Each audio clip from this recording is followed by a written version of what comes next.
यश मिळवायचं असेल तर रोज एक पाऊल पुढे टाका. Welcome to third day of my mini blog. तुमचं स्वप्न कितीही मोठं असलं तरी त्याची सुरुवात नेहमी एका छोट्या पावलापासून होते. प्रश्न हा नाही की तुम्ही किती वेगाने चालता, प्रश्न हा आहे की तुम्ही रोज चालत राहता का? आजचा दिवसही नेहमीसारखाच सुरू झाला. घरातील कामं, जबाबदाऱ्या आणि त्याचबरोबर माझ्या स्वप्नांसाठी थोडा वेळ. कधी कधी वाटतं की एवढी मेहनत करूनही काहीच बदलत नाही. पण मग स्वतःलाच आठवण करून देते की मोठं झाड एका रात्रीत वाढत नाही.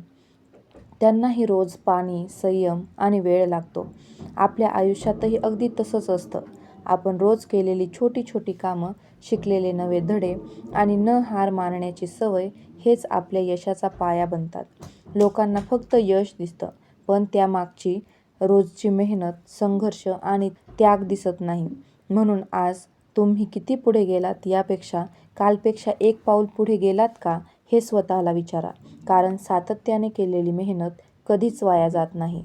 स्वप्न पाहणारे खूप असतात, पण त्यासाठी रोज मेहनत करणारेच एक दिवस यशस्वी होतात. म्हणून स्वतःवर विश्वास ठेवा, मेहनत करत राहा आणि कधीही थांबू नका. तुमचा दिवस नक्की येईल. रोज 1% तरी प्रगती करा.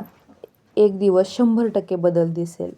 तुम्हाला जर माझा हा व्हिडिओ आवडला तर फॉलो नक्की करा. तुमच्या मित्रमैत्रिणींसोबत शेअर करा आणि कमेंटही करा. तर भेटूया पुढच्या ब्लॉगमध्ये.